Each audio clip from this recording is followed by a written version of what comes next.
You may have seen my V88 Android TV box review a few months ago, and I wasn't too positive about this thing because it was slow, it was sluggish, you couldn't really play any light games even on this thing, and yet alone watch any videos really on this thing. So today I have 3 more Android TV boxes, and these were kindly provided to me by Gearbest.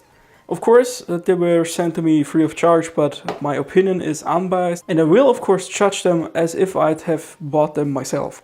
So yeah, so no worries there. I'm an honest person. I'm not going to. You basically can't buy me, to be honest. So yeah.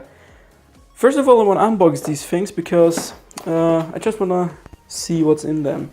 These two actually look a little bit like they are in the same box, and this of course is more like a high-end version because this thing is around 70 bucks, I think. I'll probably show the price somewhere here on the screen right now. And these are, I think, just under 30 bucks or something. So of course you can't really judge an Android TV box by just the price, but Mi is actually a pretty good brand. So I'm not really sure how this thing will perform. I hope that this one is the best of all of the 3, because it's a brand I know, so it almost can't be bad, to be honest. So. And these are just brandless things, it seems. So let's actually start with the 4K TV box. Ultra HD 4K 2K. Why ever they wrote 4K 2K here, because it makes almost no sense, because they wrote 4K HD here, and oh god, okay, that's a great start already. So let's open it actually, and I've broken the box earlier because I was a little bit hyped up to unbox these things. Okay, so we get a little plastic wrapping here, and here's the Android TV box. And to be honest, it's really small. Like the V88 I had earlier wasn't this small, it was a little bit bigger, and I'm surprised to see that this thing is, it looks more like an Amazon Fire TV or something. Not the stick of course, but the actual Fire TV. The accessories we get here are probably AC adapter, yes, there we go. With an U-plug, of course. Pretty standard remote, like with the V88. It's almost the same, to be honest. So it even is the same. I mean, it feels a little bit more like they raised the keys a little more, but we'll see. And of course, an HDMI cable and a bit of toilet paper. So let's get that to the side, and I'll put the Android TV box back in there.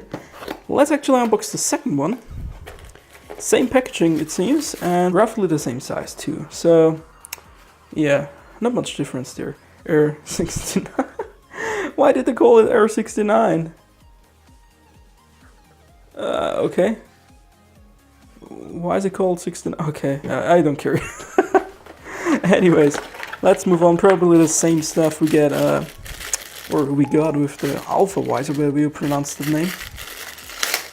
So. Same standard AC plug here, so nothing different there. HDMI cable, maybe a little bit of a shorter. No, it's actually the same. It's roughly the same, so almost same length of the HDMI cable. And got a little bit different remote already again.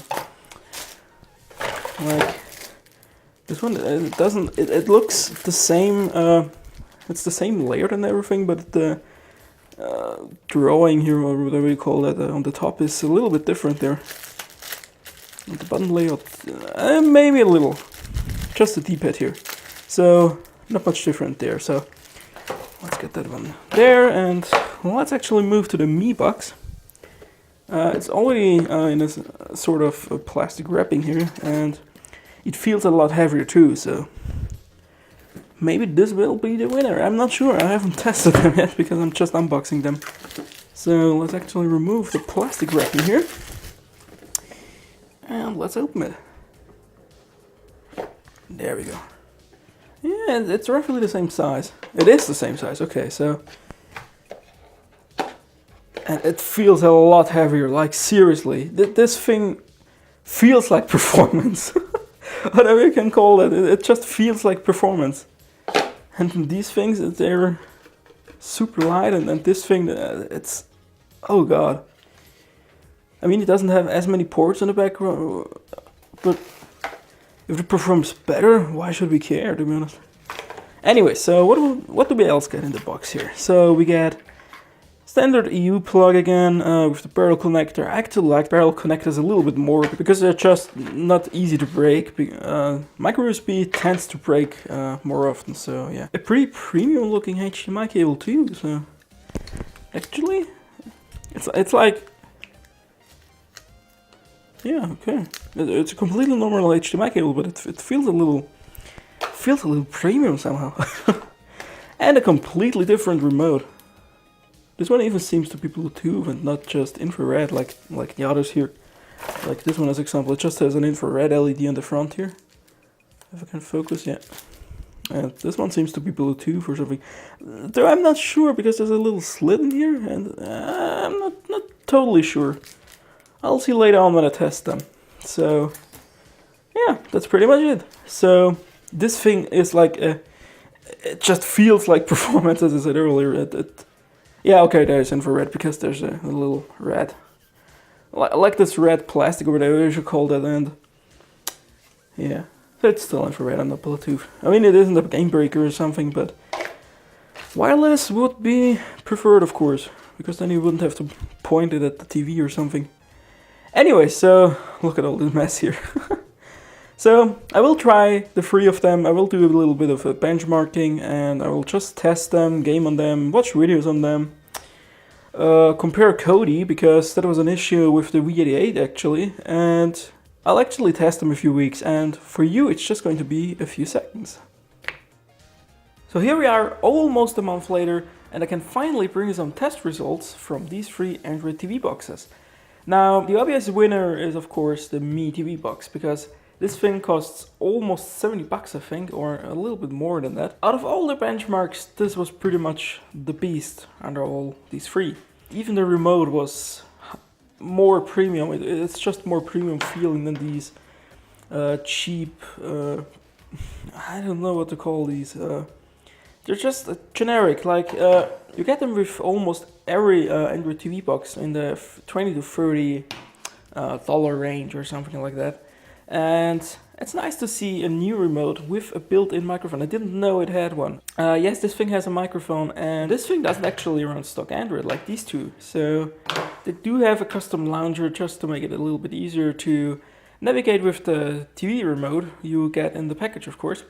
But this thing actually runs proper Android TV, which I didn't know actually existed until I tried it out on this thing, and I have to say I really like it.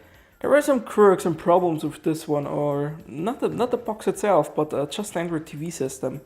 However, this thing is capable enough to play any video you throw at it, except H265, I think, because none of these actually decoded that. And to give it to them, it's a pretty new standard, so they don't have to play it perfectly or at all. I can already recommend this thing, and let's actually get to the other 2 here. The R69, which's name is actually really funny to be honest. Who the hell thought of this name? Who thought this would be funny? I mean, I'm laughing about it, but still.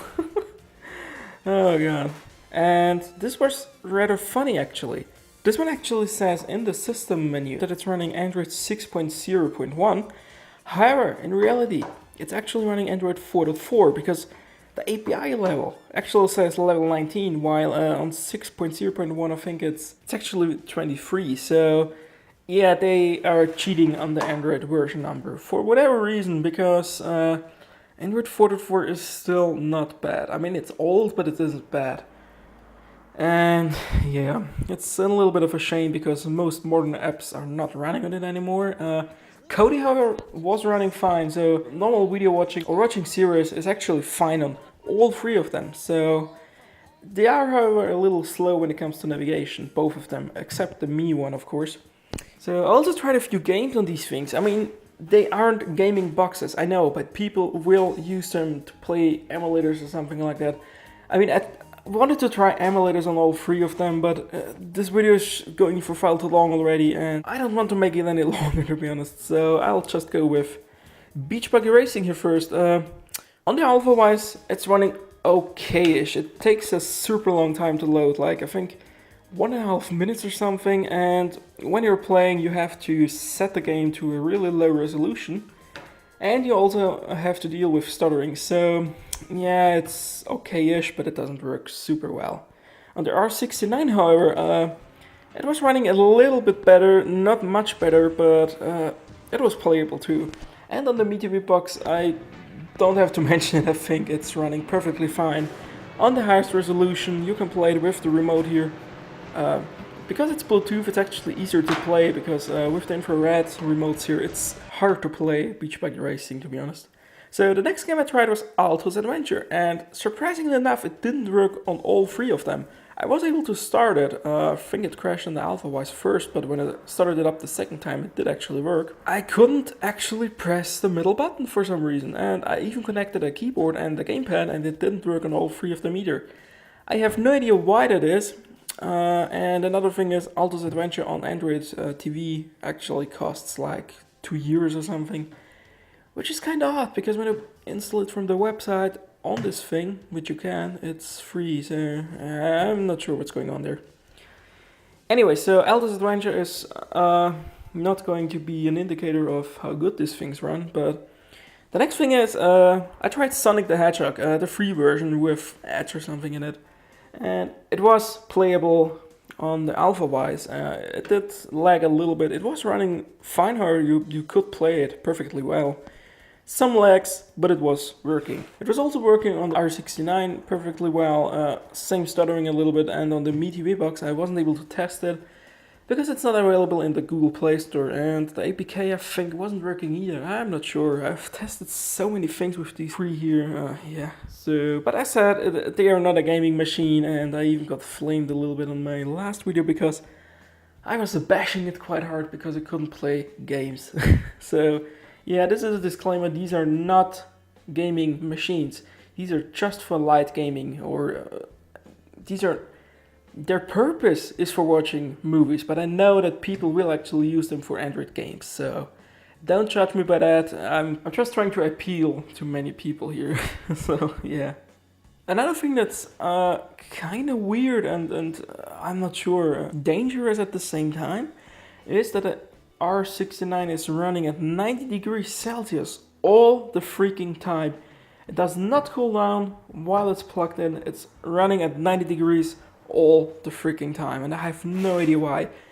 Maybe it's keeping the CPU at 100% to run smooth or something. I have no idea. It was really surprising, because when I put it in my hand I almost burned myself, because there are these little vent holes here which give a little bit of airflow, not much, but just enough, and I was almost burning myself when I touched this thing, and it was not a pleasant experience, to be honest. This thing also got a little warm, but it wasn't as bad as this one. I think around 57 to 60 degrees or something, and I wasn't able to check this one. And I didn't actually check the MeTV box, because it was running, putting it in your hands, it was just okay, so I didn't check it. The next thing is, these two are rooted out of the box, so the shady thing with the R69 is it requests root permissions all time, so I have no idea what's going on here. There are some apps that I'd call them illegal, because you can download content that's not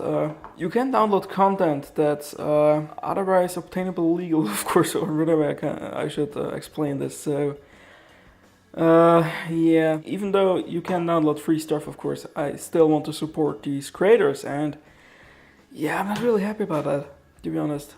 Especially because you can buy it out of the box, and if someone likes it, go buy this thing. So I'm not holding you away from this R69. This name is so stupid, seriously. Oh god.